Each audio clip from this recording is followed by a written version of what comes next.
Good morning, everybody joining us on the attendee side. We're going to give this just a couple minutes here for individuals to log in. So bear with us. We'll get the program started here right about 8:03. So just a couple more minutes here for guests to log in. Thanks for joining us this morning.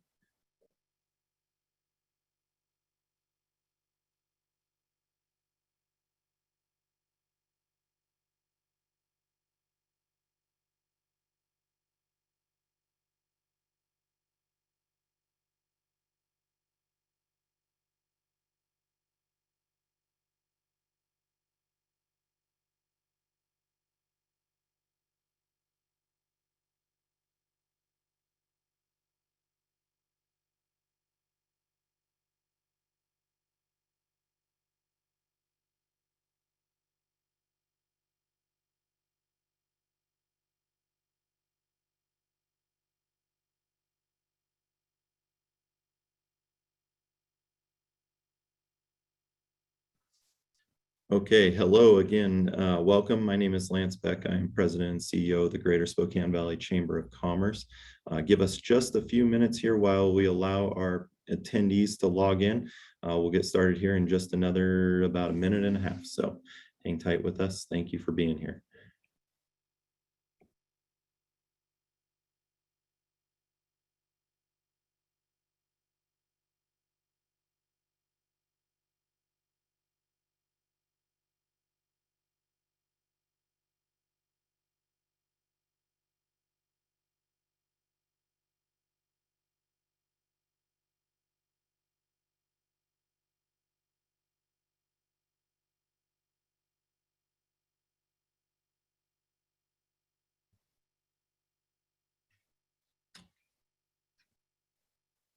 Okay, good morning. Welcome. My name is Lance Beck. I am President and CEO of the Greater Spokane Valley Chamber of Commerce.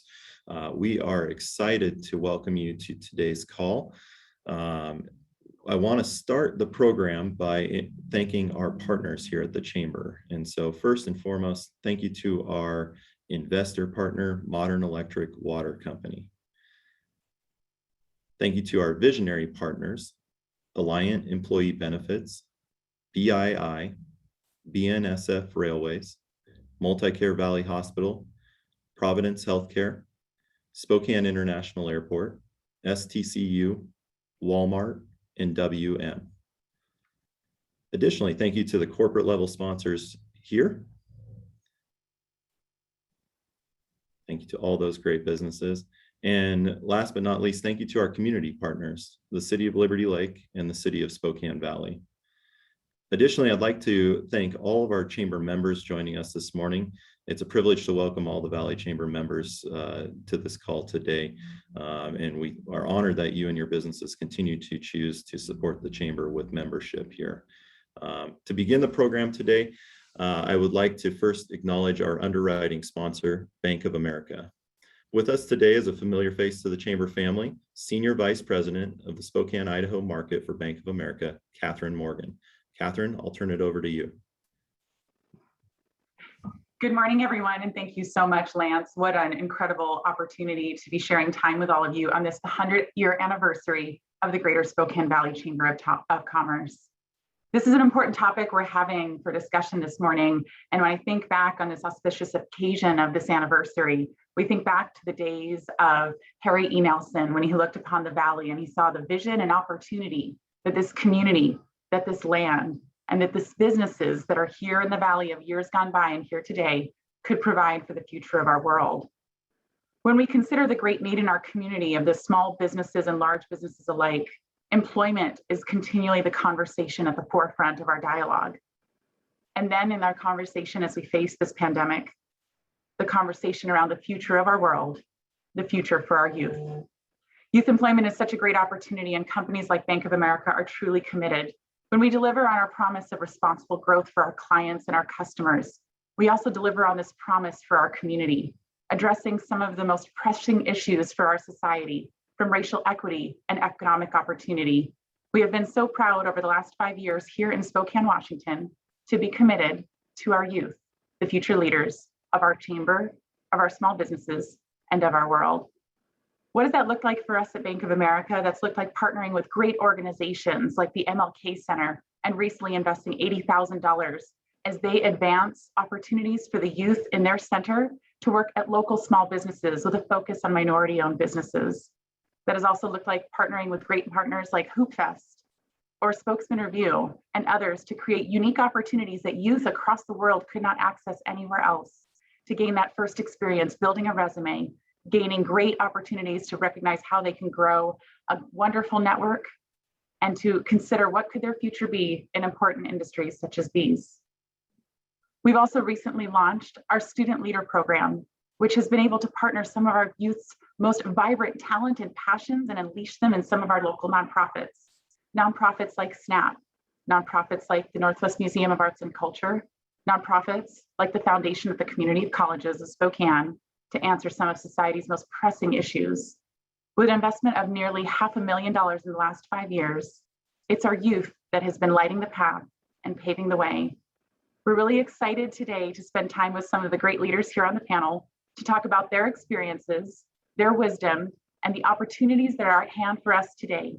We are as well very honored to bring one of our own, our incredibly talented Abby Hollingsworth from Bank of America, who's been leading this work on the national stage for years, recognizing the barriers, removing those barriers, and creating visionary path and leadership for the youth of tomorrow.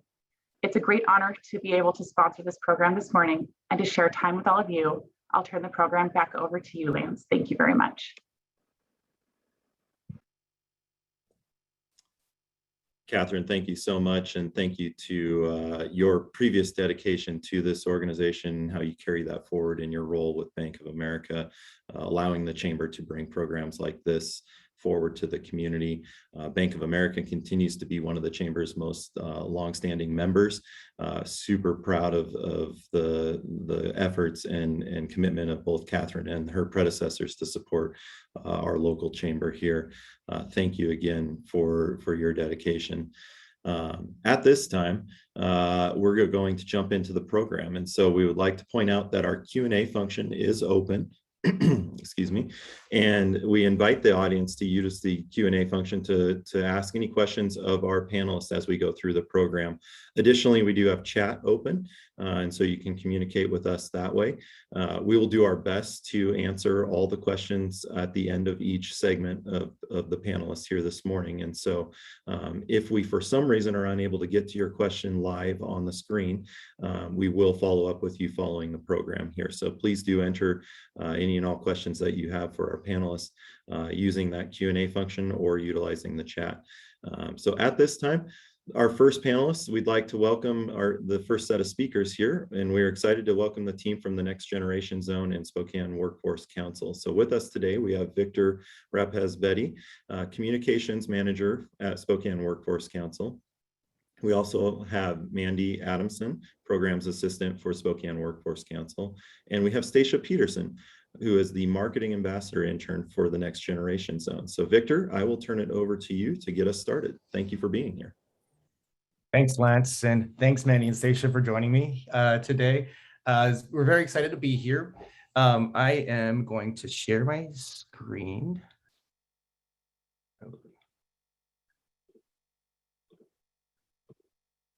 So at the Next Generation Zone and the Spokane Workforce Council, we developed a marketing ambassador program specific to helping peers and youth reach other peers and youth to kind of discuss the importance of everything that the Next Generation Zone offers. There we go.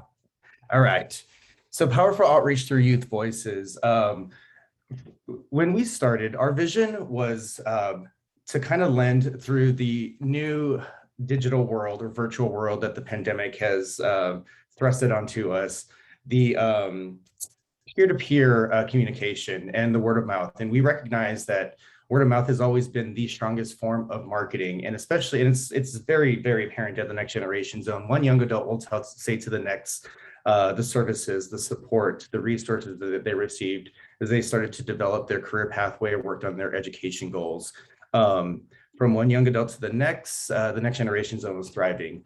Then the pandemic hit, and we were a little clueless as to how to maintain that engagement with young adults. And we thought that this marketing ambassador program and outreach through peer-to-peer communication was the ticket. So we piloted in spring 2020 through paid work experience through some of our workforce grants.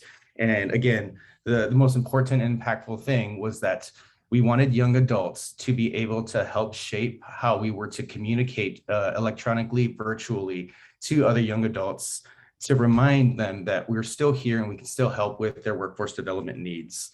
Recruitment was the biggest thing for us, and especially when recruiting young adult interns. There was a selection process and we are workforce development. So it was very important that we put them through a real interview selection process and help them prepare. The career specialists of the Next Generation Zone help prepare their customers as if this were a real opportunity, a real internship, a real career interview. Our young adults did a fantastic job. It had portfolios created and prepared through the interview and selection process.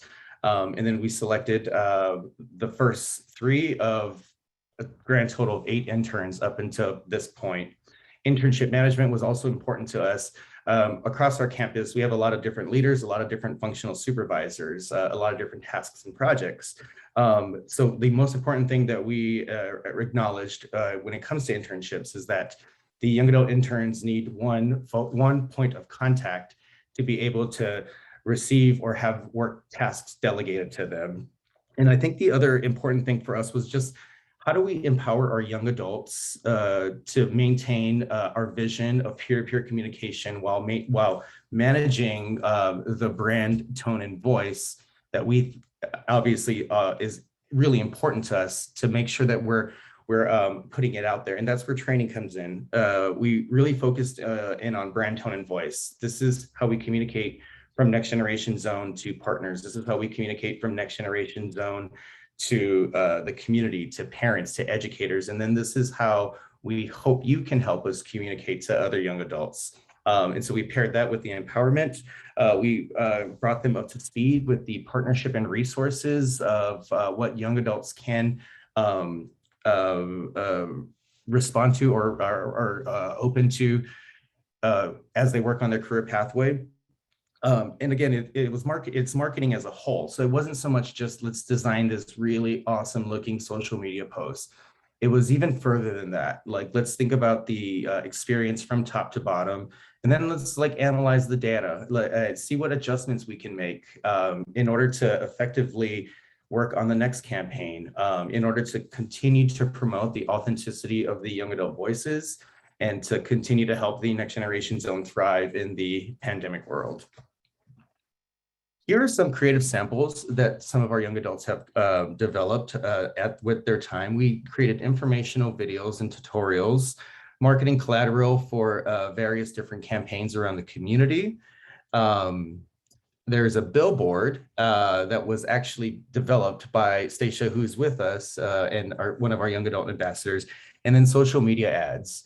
And so what we were able to provide to our young adults was just a holistic approach. There are all these different communication channels. And so as this program started to evolve, our young adults, when looking back at empowering youth, we would, as we would generate campaigns, it was never really so much about let's create a flyer for this.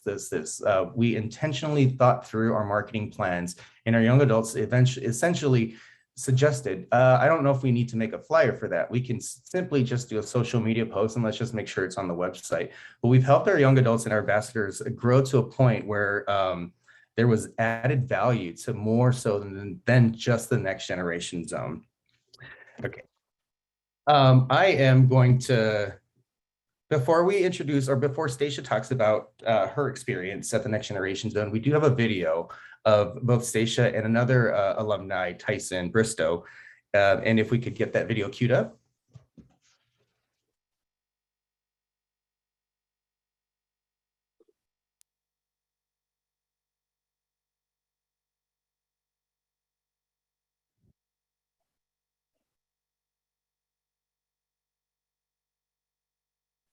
My name is Stacia Peterson.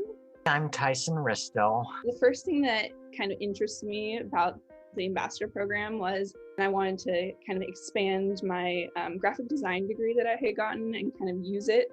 I always had an interest in video production, the film and entertainment industry, and video marketing. I knew I really would excel in this internship. So because we started out or at least I started out my ambassador time during the pandemic, it was a little bit of a struggle at first because we were doing everything virtually. But it was also, I think it pushed us all to learn how to do this from a distance. We'd have different Zoom meetings on the different projects. They had a video background. I didn't. So I was learning from my peers. My favorite project was the Voice Your Vote campaign. We really wanted to inspire young people to get out and vote because the next generation is the future and will shape the future. I think my favorite project from my time as an ambassador would probably be the billboard. Being pitched that idea was a little daunting at first because I was like, I've never done this. I've never done anything that was actually going to go out in the world. That was like mind-blowing.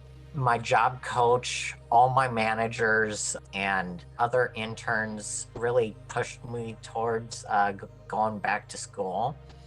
And so before my internship done, I chose LA Film School, and I'm in the digital filmmaking bachelor's degree online. The ambassador program led me to pushing myself to be even more open with design and what all things you can do with design. I have always been interested in interior design, and so I kind of have decided to go and get my certificate in interior design. And in the future, I want to combine both interior design and graphic design. I went from a C, D, and F student in high school all the way to a 4.0 student in college. And this internship really helped me. I don't think I would have done as good without the support of the Next Generation Zone.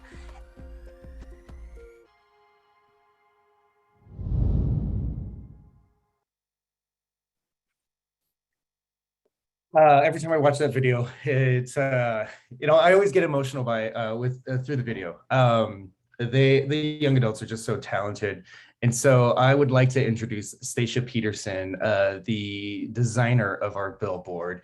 Stacia, if you can share a little bit about your experience and where you're at today. Hello. So thank you for having me. Like Victor said, my name is Stacia. So through my experience working as both an intern and an ambassador at the Next Generation Zone, I learned to become more confident in my design abilities. I had gotten my BFA and finished it by the time I was a month into my internship, but I hadn't ever had real world experience. So by having this internship and the ambassadorship, I was able to actually put my work into, the real world. Like I said, I got to do the billboard, which I never in my wildest dreams after being like a graduate from college would have thought that I would have gotten the chance to do a billboard like right away. And then I was pushed to learn new skills as well from my fellow ambassadors. Both Tyson and our other ambassador at the time, like I said, were both very focused on videos. I had no video background, but I learned from them. I learned how to do videos in one of those videos, and I had to do all the speaking. I had to do the writing. I'd never done that. And so I was pushed to learn new things. And then I helped teach them as well. So it was a very, great experience, I think, for both of us to just be learning from one another. And currently I am back in school getting a certificate in interior design and also doing some freelance work on the side. Yeah. Thanks, Stacia. A fun story. We were there as a communication manager. I would oversee these projects. I knew Stacia had the talent. I knew that she had the technical skills with the software that was needed to develop the billboard. I pitched the idea to her. I think at first she might have thought really briefly about it and thought, I don't think I can do this. And I don't know, Stacia, if you remember, but I was like, no, you can totally do this. Don't worry. We can do this together. If it turns out bad, all on me. If it turns out great, it is all you. And I do remember that. And it turned out really great. And I'm really happy that was one of the experiences, one of the rewarding experiences you took away from the internship. So as we, hang on, let me get back to my PowerPoint.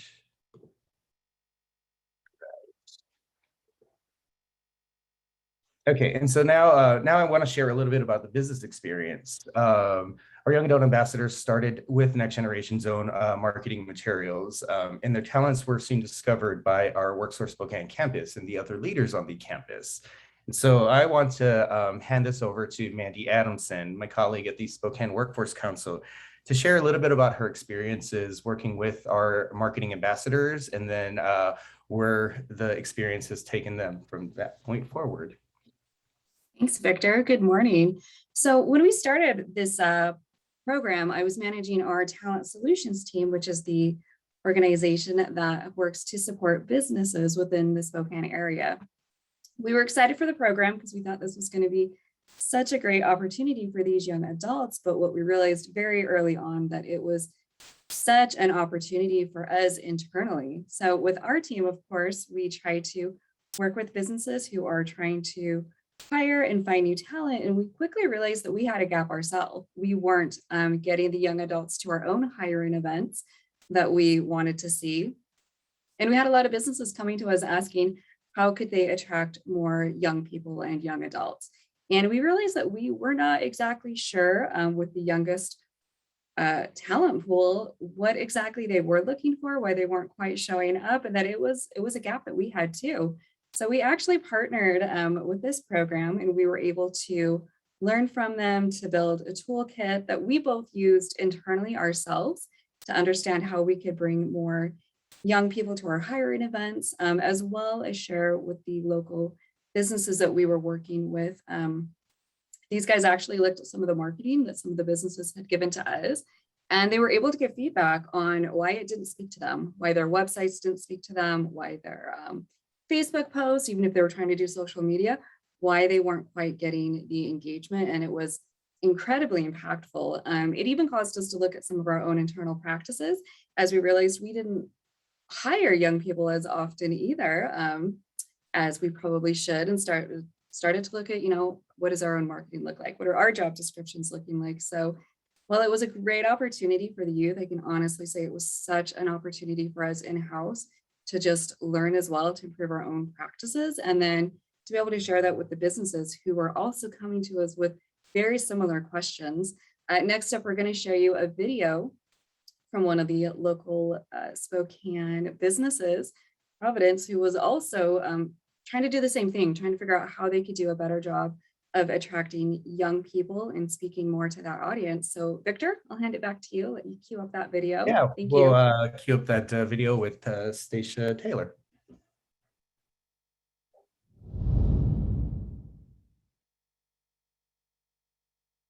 Hi, I'm Stacy Taylor, and I'm the Chief Human Resources Officer for Providence Healthcare here in Spokane and Stevens County. I'm also a NOB board member. Currently, I'm serving as our Chief HR Officer for our region, which includes 5 hospitals. We really have enjoyed our partnership with the Next Generation Zone. The enthusiasm that the young adults have has just been phenomenal.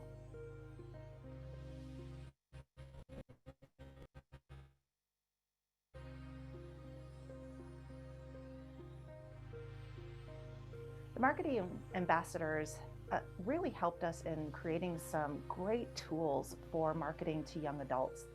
They have enthusiasm, they know the questions to ask, and they know what their peers are really looking for in an apprenticeship or a training program. There's a lot of value with young adults partnering with other businesses for marketing strategies. That peer-to-peer interaction is really helpful when we're looking at talent pipeline development. Businesses are really struggling right now throughout multiple industries with supply and demand for top talent. And this generation definitely has it, right? It's an untapped market in many areas.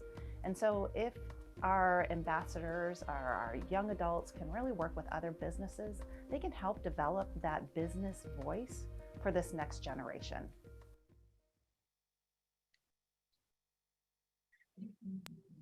Okay, and that concludes our presentation. Now we'll open it up to questions or throw it back to Lance. Thank you, Stacia, Victor, and Mandy. While we remind the audience, the Q&A function is open. You can submit your questions using the Q&A function there. Please do so. Stacia, we had a couple questions come in for you. And the first one, maybe, what do you think it was important and valuable for you to have other youth interning with you at the same time? I would say yes, 100%, especially because of how, COVID made it such a distance thing, where we were all on computers. The only time we ever saw each other was Zooming. Having another ambassador to play ideas off of, learn from, like I said, we all wanted to have this variety of different medias, like videos, social media posts, the billboard, website redesigns, all that stuff, and being able to all of us have different skill sets was very important, and we all learned from each other. So I would say that 100% is very important, and that I think that also makes it a little bit more rewarding too. And then another one asked, it sounds like you identified another track through this process that you really wanted to explore, and you're going to school for that. Have you explored opportunities even within the interior design side then to find internships under that level while you're in school? I have not. I am currently working at the same time that I am going to school. So I don't necessarily have the time for an internship currently. But I do plan on, when I get closer to the end of my certificate, doing an internship to gain those skills, and also to, like I did with my BFA, just implement them and get more of that feedback from my fellow head interior designer, just so that I can grow even more. That I think, from this internship, I did learn that it is very great to start at a little bit of a lower level, get that skills. And I mean, the next generation zone is great in that they let me do skills that things that I don't think most design firms would let me do right off the bat. But I think, starting off at that lower level, learning from a fellow peer to begin with is always a great way to do it. Awesome. Well, thank you so much for sharing your story. And Victor and Mandy, thank you for sharing about the program. And we'll continue to keep eyes on that program, obviously, with it being right here locally, and look forward to seeing who's next. I guess that's the big one. So thank you again to all three of you for being with us today and sharing. At this time, we're going to move on to our next segment of the program, and I am honored to introduce Abigail Hollingsworth, Senior Vice President in Global Environmental, Social, and Governance at Bank of America.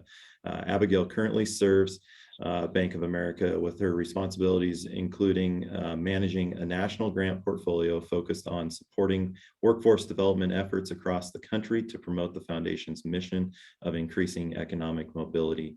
Additionally, Abigail manages the bank's support for summer youth employment programs and serves as a liaison with human resources to connect nonprofit clients to their employee hiring opportunities. Abigail, thank you so much for being here. We'll get your slides shared here in just a second, and I'll turn it over to you. Great. Thank you so much, Lance. I really appreciate you hosting us on the call today, and it was incredible to hear from the last speakers and the great work being done in Spokane.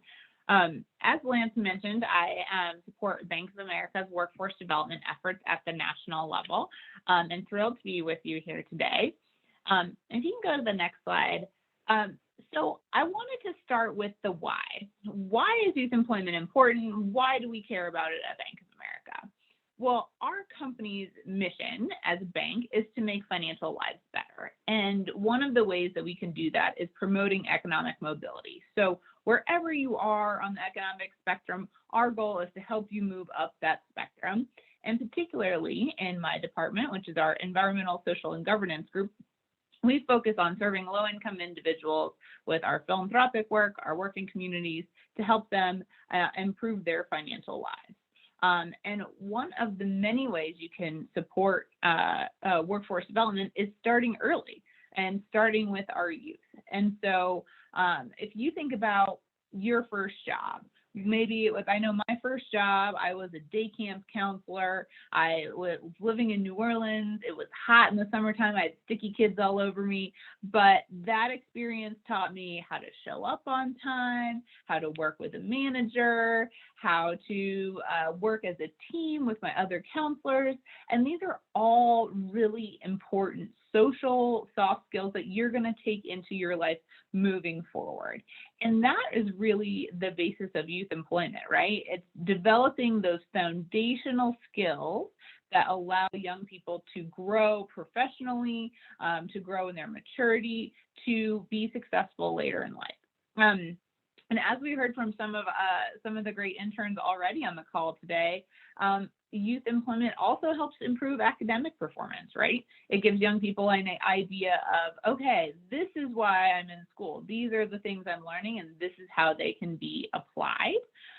It teaches them how to work as a team, how to have a strong work ethic, and then how to build a professional network. So one of the things that we see in particular with low-income youth is they may not have a model in their community. They may not have someone that is in the field that they want to go into. They may not even know what their career opportunities are because they don't see that modeled in their community. But when people have a job as a young person, they can make connections, they can meet other professionals, they can hear about other jobs and envision a new future for themselves. So building that professional network is critically important for our young people. And then you think about, why is youth employment important for a business?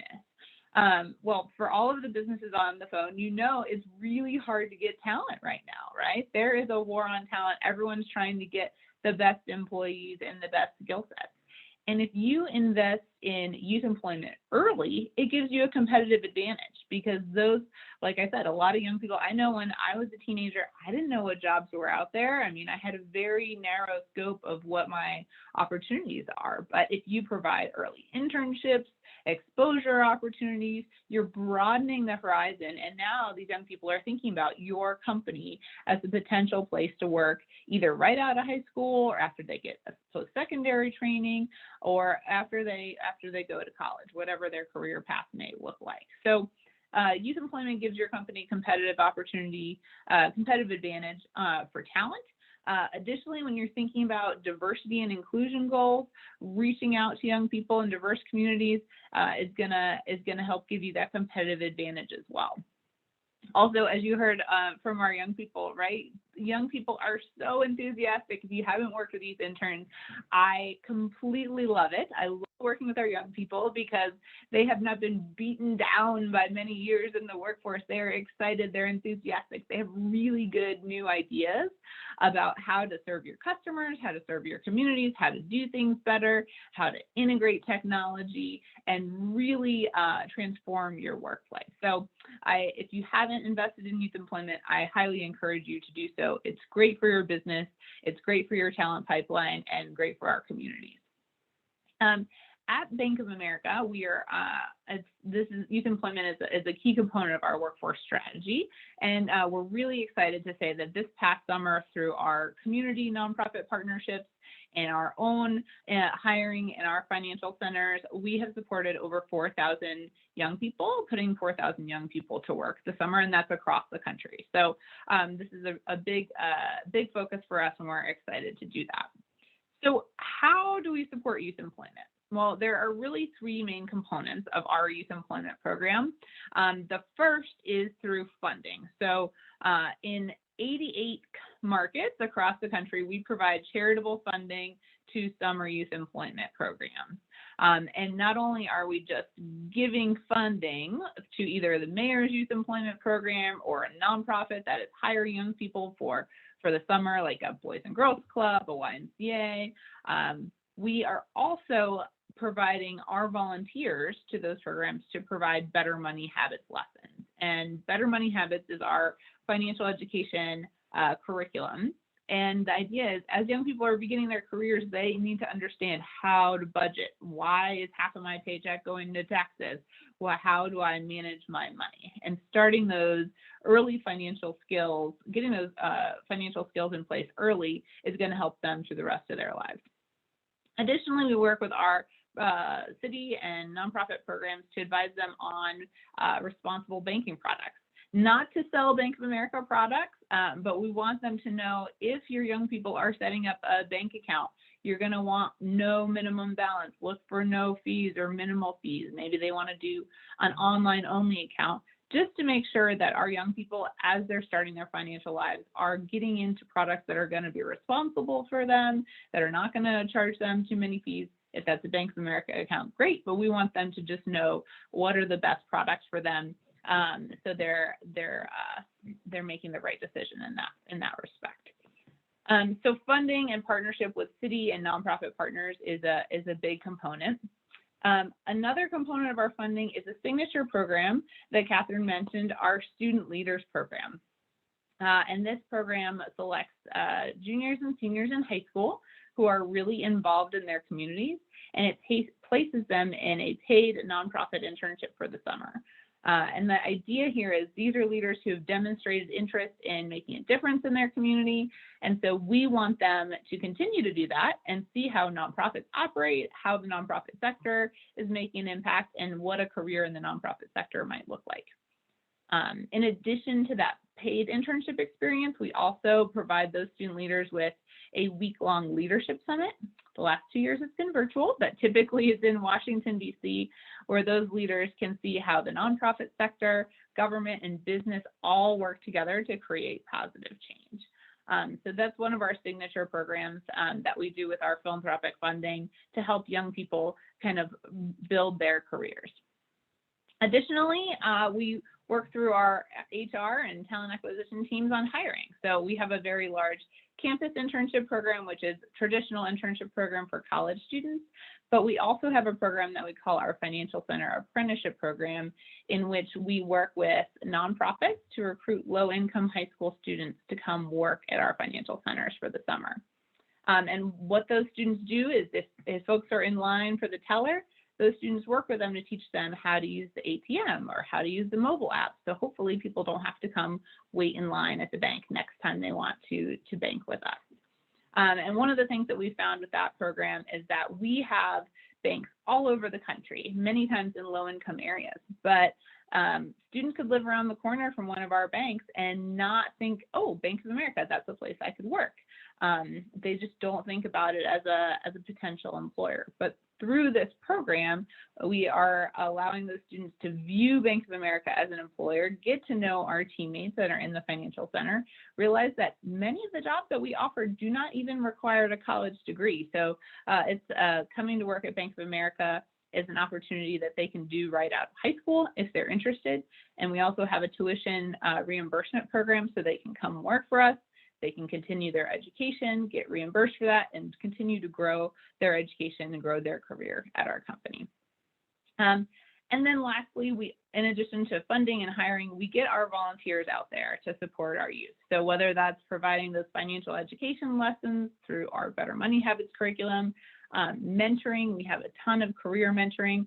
Coaching is really needed from a lot of young people. They don't know what to do with their career. I mean, I think I don't know what to do with my career. We all need coaching and mentoring, right? So especially if you're young and you're just starting out.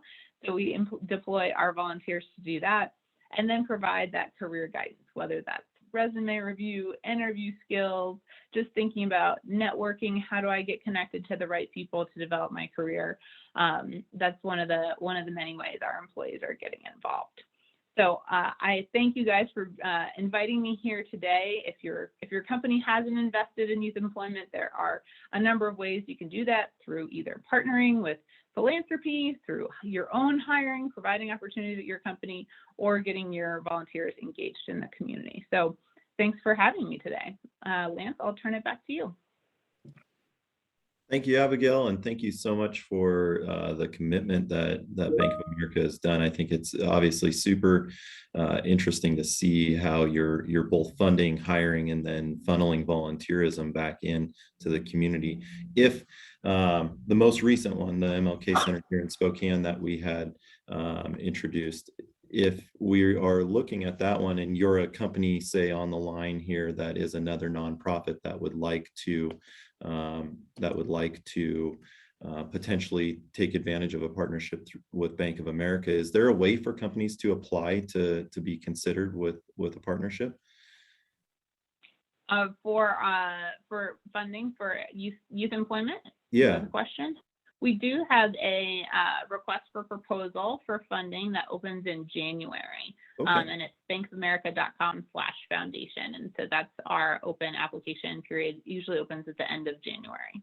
Very cool. Okay, we'll be sure to share that with the membership so they can see that opportunity to potentially apply. So thank you again for sharing the details. I mean, it's obviously the work is so impactful within the Spokane market. We've seen it very much tangibly here. And so thank you for your department's work and Bank of America's commitment.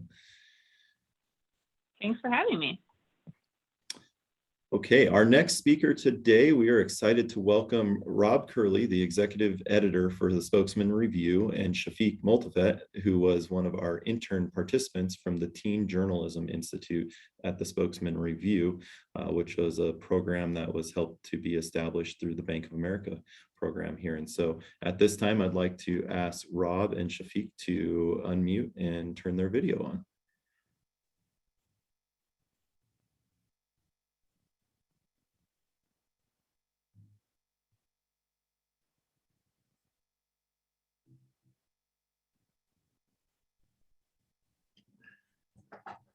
All right, can you hear us?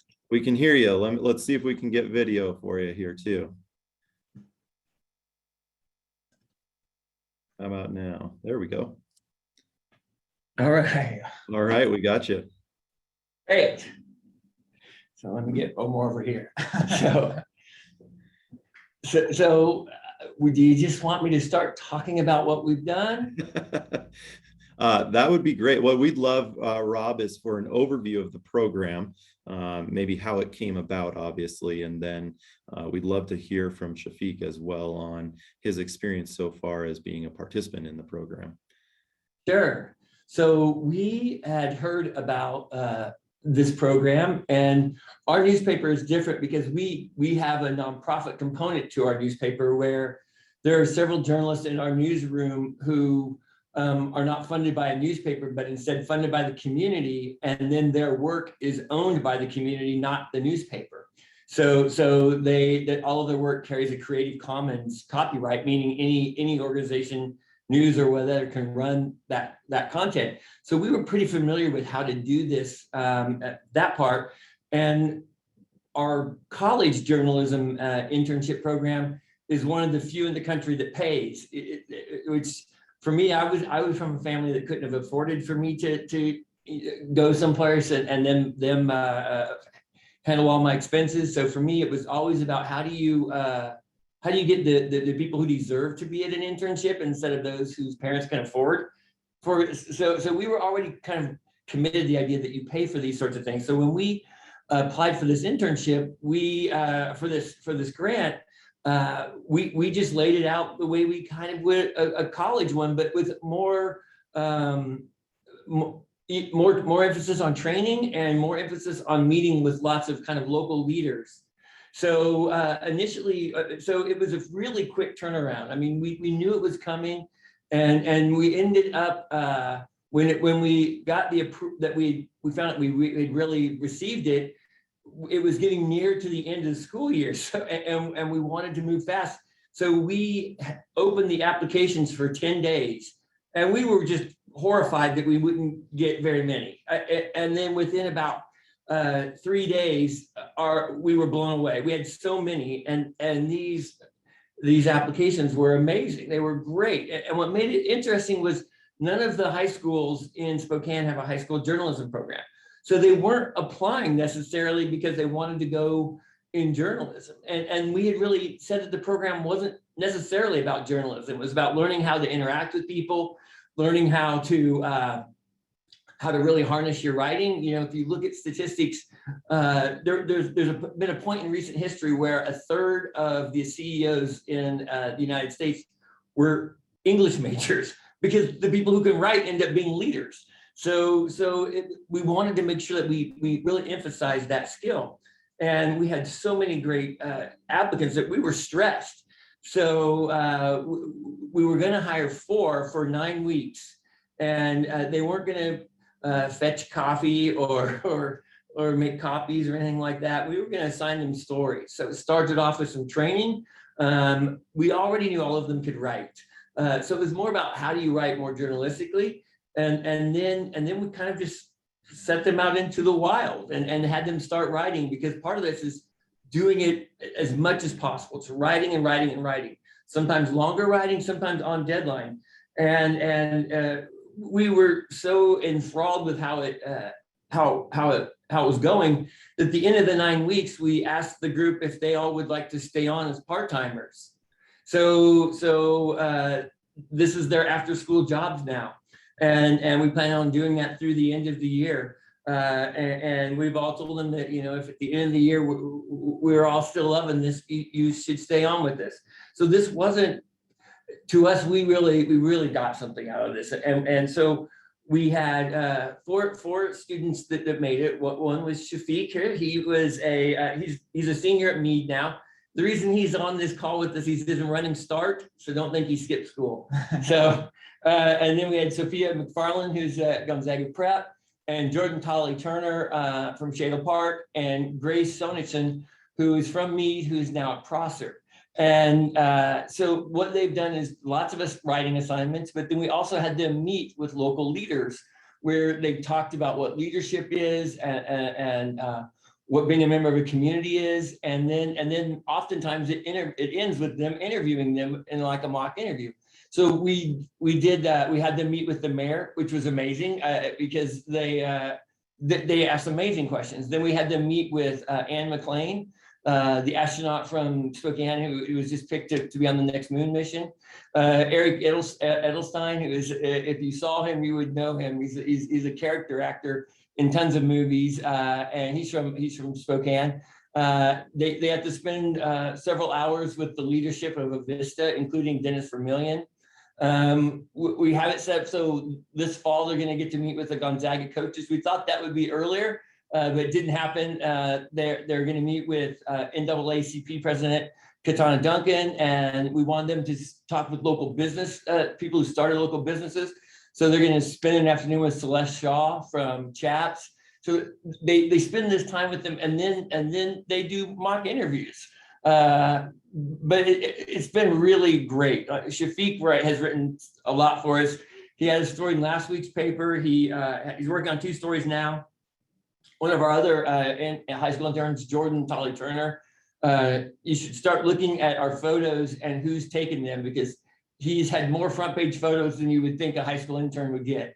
So we really tried to, we went all in, and we want this to be something that's not just here, but anywhere where, because it isn't just about journalism skills for us, it was about life skills. And one of the sessions I actually liked the best was when we did the financial literacy with the Bank of America, because you realize that very few people explain to you what makes up your credit score, what makes up how to establish credit, those sorts of things. So much so that we want to actually add that to our new hire program, because we feel like it's a part of life that they teach you in school. So that's my take. You have questions for Shafiq, or you just want him to talk about his experience? Let's start, Shafiq. Why don't you share your experience? Let's start back when you first saw the opportunity. What inspired you to apply for it, and then what's been your experience as you've gone through the program here? Yeah. I saw the opportunity in my English class, and there's not a lot of high school internship programs out there. There's very minimal. Normally you have to have a college degree and everything of that sort. So when I got the opportunity, I jumped in it, and oh my gosh, I was so excited when I got hired. I mean, the team has been amazing. I've learned so much aside from journalism. I've learned more of leadership. I have a versatile skill set, and so do my peers. But you can tell us to write a paper, we'll do it. You can tell us to go take a photograph for the front page, and we'll do it. But one thing you can't learn as a teenager by reading and things of that sort is how to be a leader, how to engage in conversations with local leaders. And this internship has provided so much connections to people. And when I say that, I mean just engaging with local leaders like Nadine Woodward and McLean, like Rob mentioned, have set a standard of what it means to be a leader here in Spokane, and we really appreciated that support. But also, I come from a low income family, and there's not a lot for us to do being low income. Especially during the winter times, you see everyone going to Mount Spokane, and most of the time we're abandoned. We have nothing to do, nothing to learn really. So coming as a low income student to this internship has definitely opened up the doors for me, and it's something I really appreciate from Bank of America, especially Catherine Morgan, but also the leadership here in Spokesman Review has treated me so fair and really well. Very cool. Rob, the program, I think that what makes yours so interesting is it being a high school based intern program, and we hear so many employers hesitate to go that young of a program. And so can you elaborate on when you were developing this, what made that commitment to look at high school age students and say, we can pull this off in a way that both works with their schedule? Obviously you started it as a summer program, and now you've got these students continuing on. What a blessing that obviously has become. But tell us a little more about that part. Where did the commitment come from for the high school, and is it something you see other industries being able to replicate? So for us, it was interesting because this became the only paid high school journalism internship in the country. But as we were looking, we couldn't even find unpaid high school journalism internships in the country. So it was hard because it's going to sound crazy, but we couldn't call somebody and ask what they did. So we literally sat around a table and brainstormed, this is what we think they should do. And at first we had it very heavy on training. And then we thought, our gut tells us that these applicants are just going to be great writers. So when you're in journalism, you realize there's three types of writers: those who were born with the skill, those who can kind of be taught it, and those who shouldn't be working at a newspaper. So all of these were in that first group. So the training wasn't as important because they could already all write. So then it became more about like, how do we give them experiences to talk with people? Because when you're young, you don't get to talk to the chief of police, or those opportunities don't happen. So we wanted them to understand that how to do that. How do you approach those sorts of things? How do you prepare? And so it kind of looked like that. We were never. This is hard because we never thought that high school kids can only work at Target or Starbucks. For us, it was like, why wouldn't they be able to do this work? But we also knew we were kind of out there on our own. And thank goodness that they were as awesome as we thought they were. I mean, so much so that we named this a weird name. We named it the High School Journalism Institute because we didn't want it to be something that was Spokane centric. We want this thing to continue to grow to the point where if other markets and newspapers wanted to do it, we want to give them our program so that they could roll it out too. It was amazing because after it was all over, we began to get applicants from around the country, and we were like, no, we don't have a place for you to stay. We don't, so it was nothing but good for us. Shafiq had talked about they show up on time. They from the moment they get here until they leave, they're working. They have great attitudes. Our commitment was high enough that we actually set all of them in the same pods as all of our senior leaders. So they weren't in a corner in the back. We completely moved all of the people in our newsroom around about 2 weeks before they started so that we would have all of their desks just around our main leaders. So that's who they are hanging with all day. And awesome. They also come to the news meeting most days of the week, which is, they get to hear us talking through stories and how we should cover things. So we really did just throw them into the belly, and it was great. There's a reason why we extended it through December. I mean, through the end of the year. At one point, this would be, yes, this is community service, and then at some point it changed to, they're just great and we don't want them to go. Gotcha. Shafiq, I'm going to ask you the same question I asked Stacia earlier, but to you, what was the value of having other peers that were in this with you at the same time from different backgrounds, but other people your age, other people going through the internship experience together? How did that play a role in your enjoyment factor of it? It was, well, we, from the interns we have right now, they all have different interests within journalism. And we have one of the people, Jordan, he's interested in photography, and the skills, he actually motivated me personally to kind of pursue photography as well.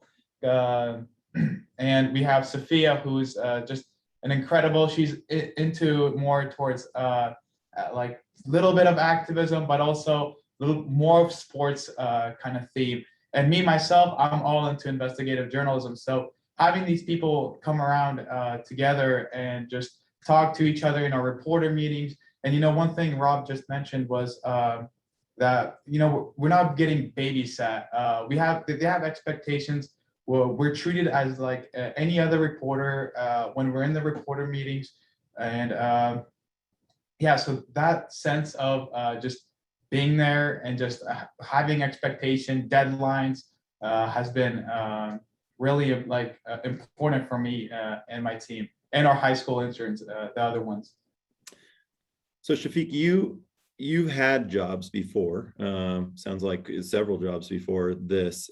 Talk about the difference between working at Starbucks versus working in this role as a career-centric type internship, but also paid.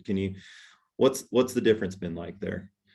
Yeah, the difference has been vast. I mean, you talk to people at Starbucks, but they're really, how I really think about it, they're really like common people. They come and get their Starbucks coffee. Not many of them are known to be leaders. Not many of them are known to have PhDs. And here at Spokesman, I've interviewed dozens of people. I've interviewed the state economist, the Washington State economist, and the way people talk, the way you have to perceive yourself and build friendship with people. It's really different. From Spokesman and Starbucks, you can engage in a nice conversation with someone, but when you're interviewing someone like I have, you kind of have to have a sense of, you have to know what you're asking about, especially if like state economist, he's not going to waste a ton of time on you, especially if he knows like you're a high school intern. You introduce yourself as a reporter, but more so, Rob has taught me to engage in a conversation. So the reporter piece of it kind of just fades away. And what's really different from one of the major differences working at Spokesman is there's more expectations from you, and you kind of learn and grow more being here. You don't know what you expect. Working jobs at Starbucks and Chick-fil-A, you expect customers, angry customers, and you're given a till. But here you don't know who you're interviewing next. You don't know what you're assigned, what story you're assigned next, and that excitement really, I love it. We saw a moment this year that I mean, it really was, it was so powerful, maybe more for me than them, where one of the days earlier, kind of in the middle of all this, I spent a whole day with all of them. Like, that was the only thing I did. And we talked about journalism, and we walked through the building, but it was really just a chance for us to talk about anything. And it became clear that none of them really read newspapers. None of them ever thought of newspapers. Maybe even irrelevant. And as the day was going on, even though they loved their job and loved the people working with, it became clear that this meant something more than that. And that whole day, it ended with us going out into the very basement of our tower, where we have what's called, this is kind of a badly named room, but it's called the morgue. Every newspaper in America has something called a morgue, where they keep every newspaper they've ever printed ever. So for us, we're 140 years old, and we began pulling out papers. And at that moment, you could see that this was different. They understood they weren't just, a newspaper isn't what you think. Our job is to document the living history of this community. And at that moment, it means something different. And I could see it all mean something different to them at that moment. So that's a really interesting perspective, and one you almost feel like the next iteration of this is they're gonna figure out the way to get Shafiq, you're gonna figure out the way to get your peers to be interested in the news, and it's individuals having opportunities like this to recreate the next generation of learning that will really have an impact. So we are at time for your segment. I thank you both so much. Shafiq, we look forward to not only reading, but seeing what you do next, and congratulations, what a outstanding path you're on. And Rob, thank you to your team at the Spokesman and Bank of America's partnership in bringing this unique, nationally unique program, maybe first one we've seen around the world, even, who knows, to our community, and having it be a standard for others to follow. So thank you both so much again for joining us today. We look forward to following this into the future. Thank you. Okay, at this time, we're going to transition to our last set of speakers. And so with us today, we have Mark Bitts, who is the Advanced Manufacturing, Engineering, and Physics teacher at Spokane Valley Tech. We also have a former student and current Ajax apprenticeship student, Jack Kramer, as a maintenance technician at Sterling International. And so, Mark, I'm going to turn it over to you. We'll jump into your presentation to get us started. Thank you for being here.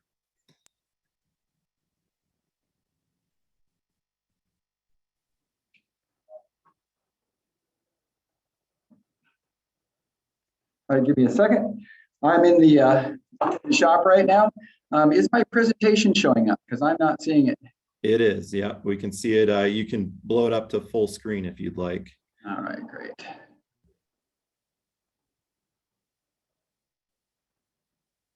Go. There we go. You're good to All go. right, great. Thank you. So as Lance said, I'm from Spokane Valley Tech. I'm in school. So I'm getting rid of my mask, and you might hear some assembly noises because my principal is out with my students in the shop.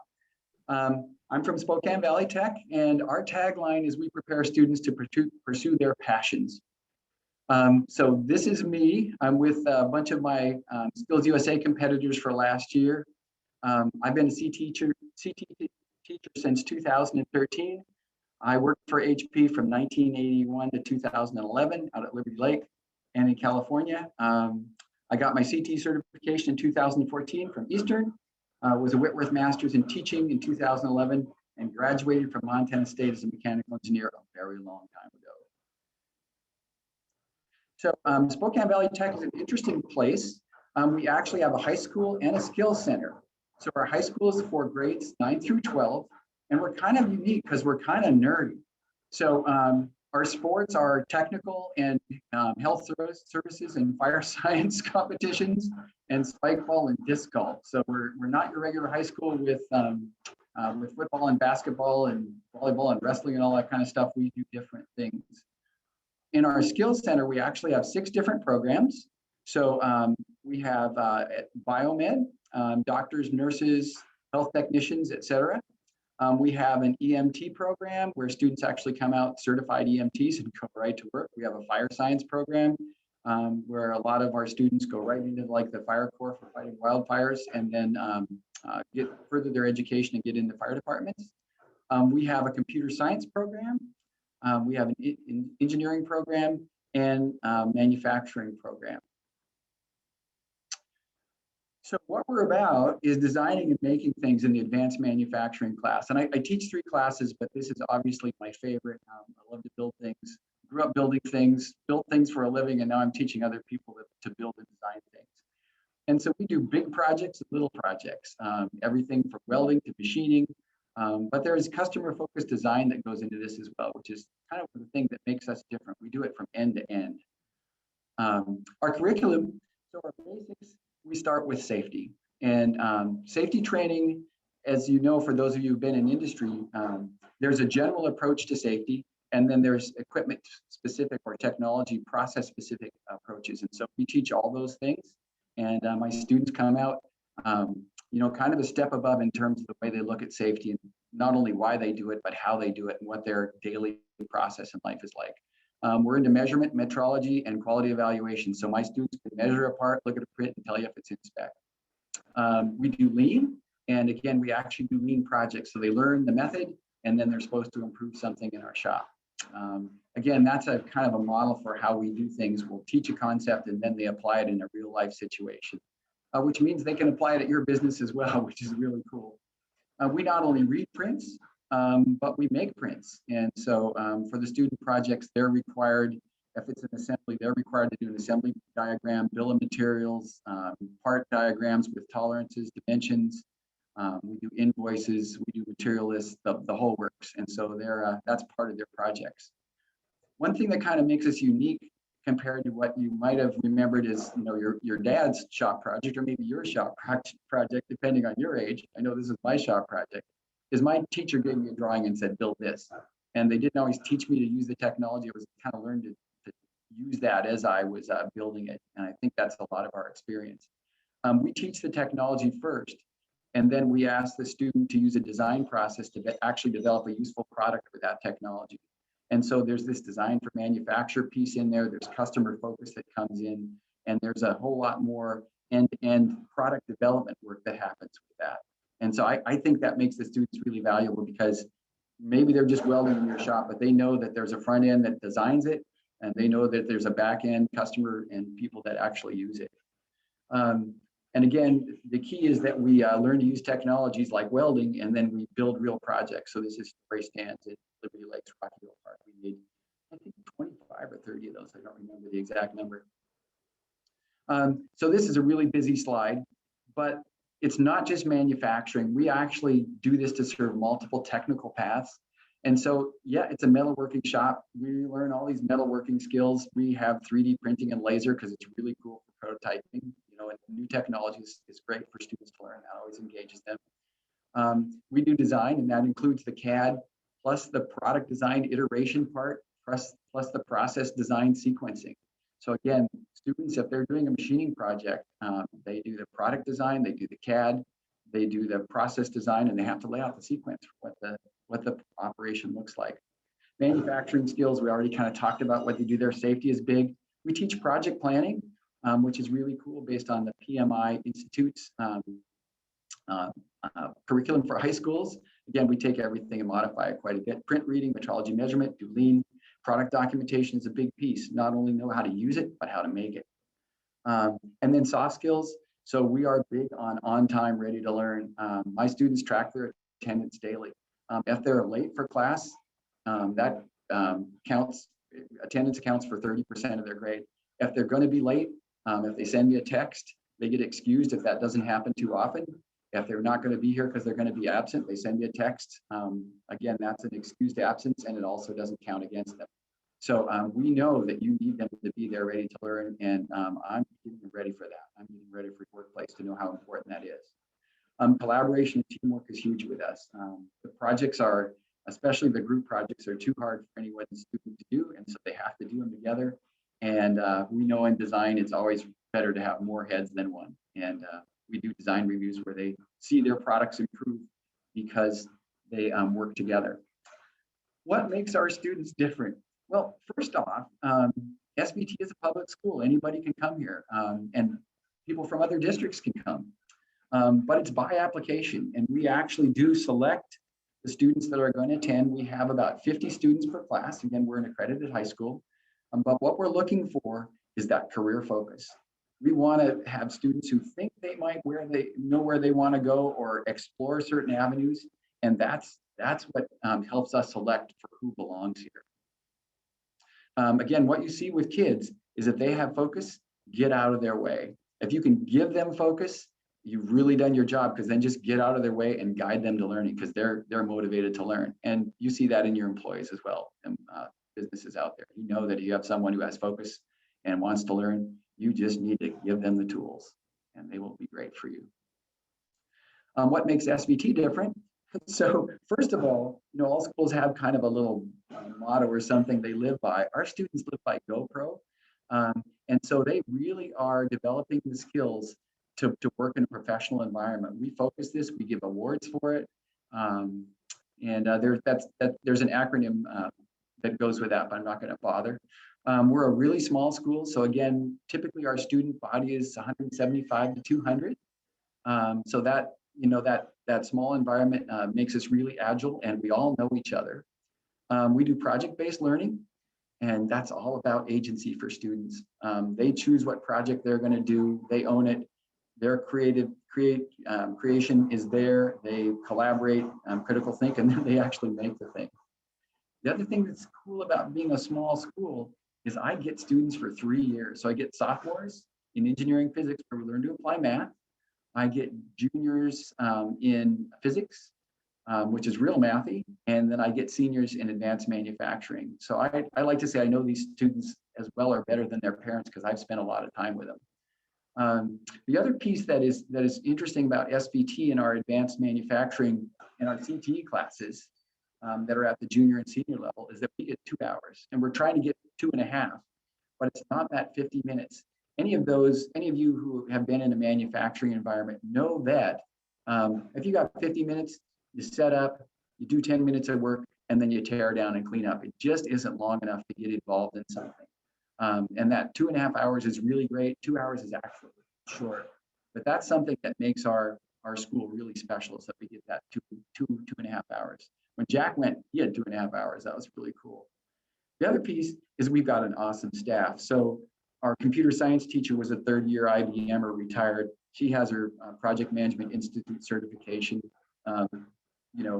professional. We have our biomed teacher is actually a researcher at UW in the summers. Our advanced engineering teacher has been doing it for 16 years and has taken competitive teams and done things with NASA and First Robotics. So again, really experienced staff that knows these students and is with these students long enough that we can develop personal relationships and really know them. And that's what makes the magic. So again, we're a metal shop class, but at the center of that really is this customer focused piece, knowing that there's someone who's going to use our products. And so we learn all these other things too, again, design and fabrication. We do a wide range of technologies. So these are student projects.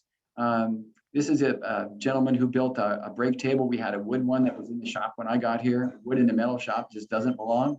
And he designed and fabricated this stand. For the machining side of things, we have a mill and a lathe. And this student did a custom lightsaber. I told him he had to build a real product.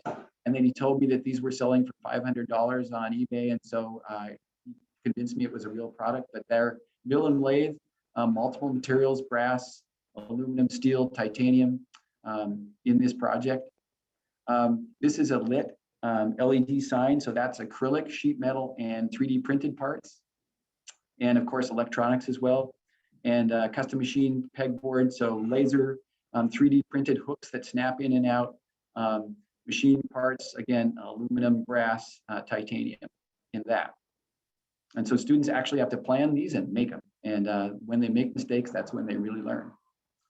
We also try to do production projects. So last year, I'm not sure if you remember, but in the news and in the spokesman review, thanks, Rob, and we did 3D print 150 face shields and donated them to the community. And students looked at a design and then modified it to make it a little bit easier to make with our products and make it meet the health requirements that the government puts on those. And so that was a great project. We had 5 students that did that, basically did that, the whole thing over Christmas break. Again, we made these story stands that was made. We had everybody in our shop involved in making a part of that and assembling those.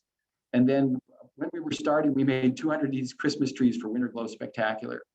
There are actually 7 parts to this tree part, and then there was a stand underneath. We developed fixturing and stuff. Again, me guiding the students did the work. We welded those up in 7 minutes, which was just unbelievable.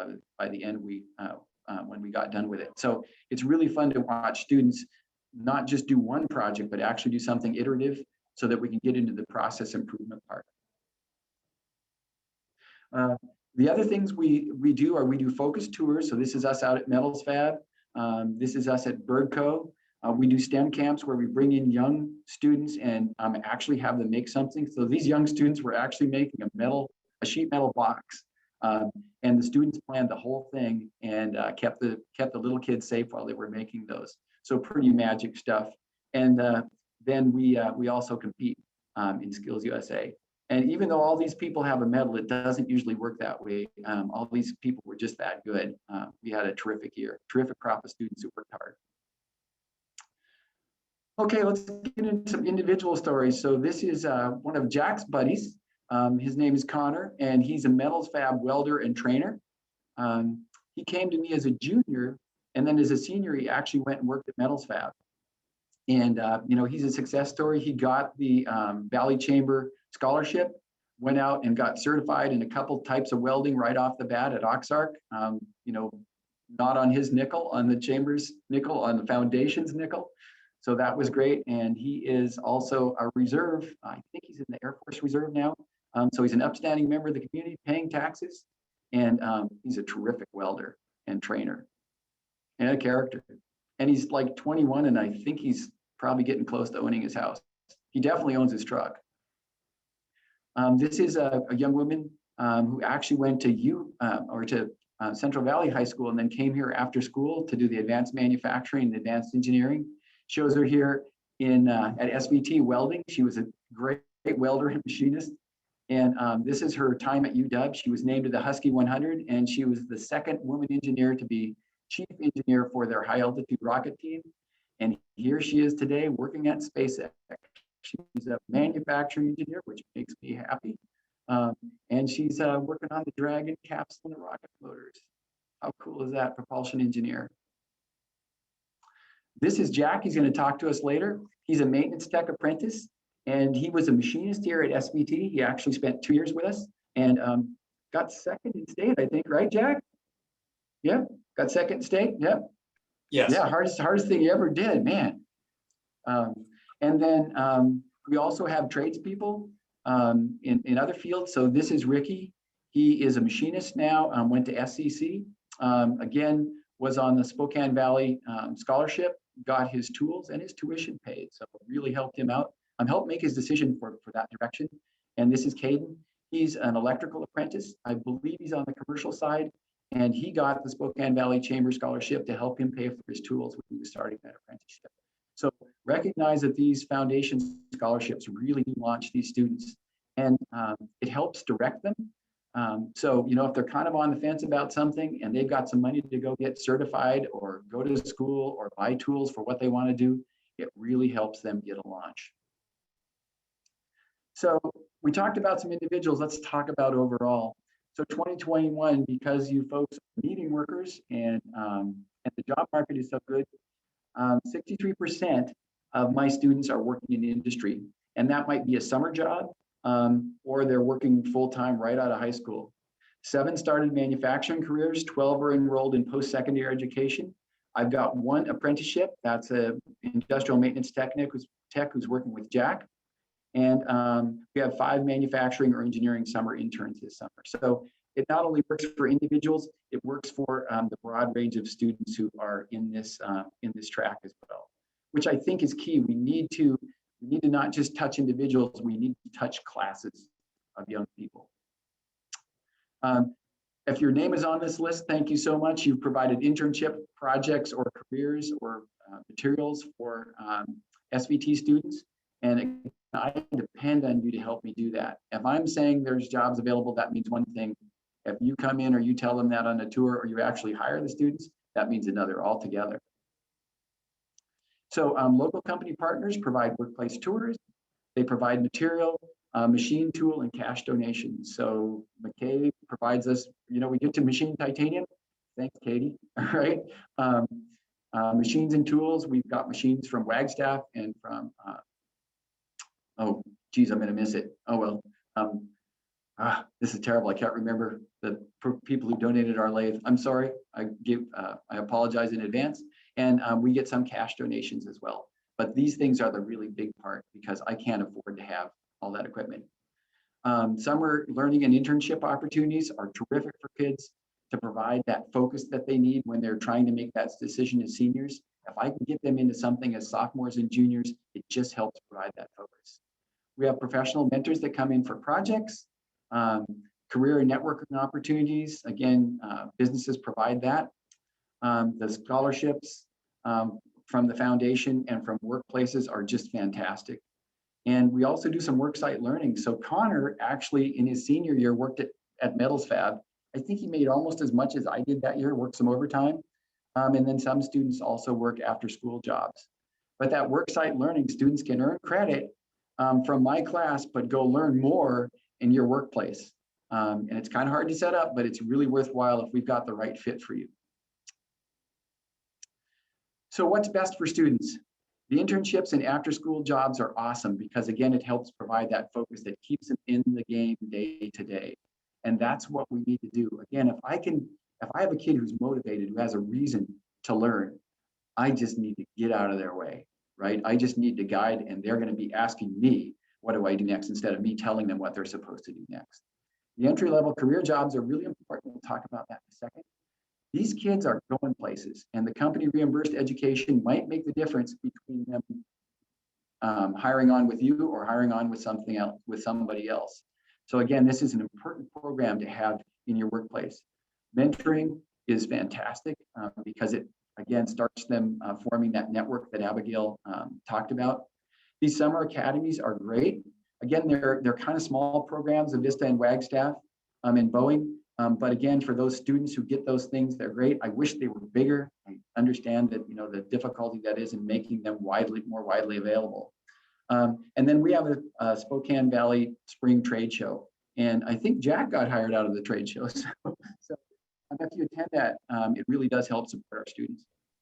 Hey, Mark, I want to get us to, I don't want to lose Jack here, and I know he's got some time here. So let's use that as our segue over to the trade show. All right. And Jack, I want to have you pick up on your path as you entered SVT and as you found your path out of SVT. Can you share a little bit with us about that?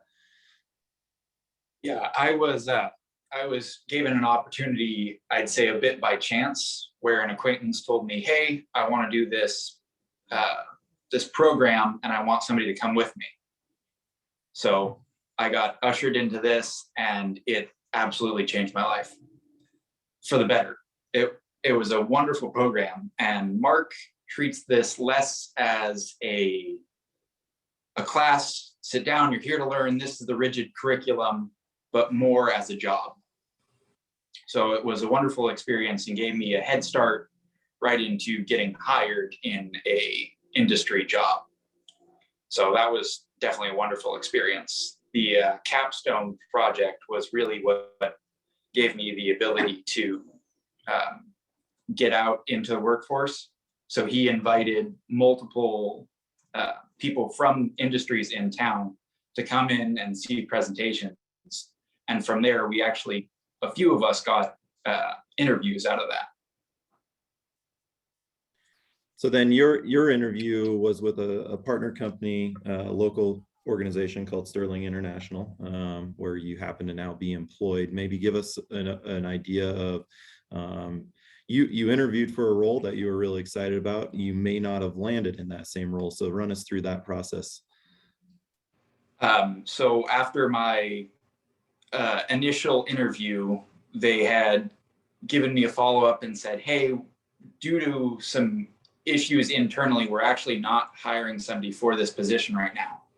But we have just created another issue because we don't want to lose this opportunity with you. We want you to be part of our team. So after that, I actually ended up getting a maintenance position. So it was entirely a curveball, and it was a great opportunity because now, after 3 years, I've been in this position and it's been a lot of fun. And it's been a wonderful job.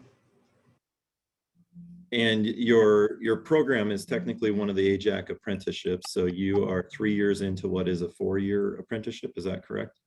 Yes. So at the end of this year, I will have a journeyman in industrial maintenance. And that was another good program that a few companies in town do offer. Gotcha. And so you'll be the ripe age of 22, 23, maybe 22? 22 with a journeyman license there. So can you tell us, so your path into SVT, a friend was able to bring you along with them into that program by chance. You're working with students in like-minded career mindsets at a high school age. How did that impact your decision to stay focused and stay into this industry? And how was that different? You were a student in a different district, not in Central Valley School District, but in a neighboring district, ended up coming to SVT. How did that impact your decision to stay focused from a career perspective on the industrial sector, I guess? The class was really good, and seeing past alumni that Mark would talk about or bring in to talk to us, it was interesting to see all of the different paths that we could go with. It wasn't necessarily just a laser focus on one thing. It was showing you kind of a put your mind to anything and you can do anything type of. And then I know you found your opportunity through that spring showcase where you guys had the opportunity to present your projects in front of businesses. Can you talk a little bit about that exposure and what that meant? Obviously, you found your first job here in your career sector by way of it, but how was it seeing and interacting with those other employers throughout that process? So luckily that was my second year doing it because I was in the class for an additional amount. But that whole project was a very interesting start to finish, from design through manufacturing, documenting all the steps and showing that to a room of people almost in a Shark Tank manner. Getting people on board with your ideas, like, what makes this important, and being able to communicate that. Mark, I want to bring you back in for kind of our last point here on your efforts to bring businesses into the classroom and the importance of having local business engage. We've heard the spokesman story where a program that was set up facilitated the pairing of business and students. In your case, you're an educator going out there, spending your probably after school hours trying to solicit businesses to come in and be partners. And so if we have a business on the line that's interested in partnering, can you talk about that process that you run through, and maybe the rat race it is to establish those community partnerships to give opportunities to students like Jack that can then facilitate internship opportunities? Sure. It's actually pretty easy. So I'm a manufacturing engineer by trade, process engineer. And so for me, going and touring a new business is always fun. I love to see, how businesses operate. So a lot of times these relationships were done through tours. I know we toured Sterling, and then Sterling said, wow, those kids were asking great questions. And I said, well, so come to the trade show. And Jack has been working there ever since, plus 2 other SVT students who are also working there based on what Jack did there. So, it's kind of organic. People also contact me and say, I'm looking for somebody to do this. That happened with a company called Space Crew last year. They hired a student right out of here as a machinist. And so it is, you can go to Spokane Valley Tech. My email's on there. You can send me an email and get that started.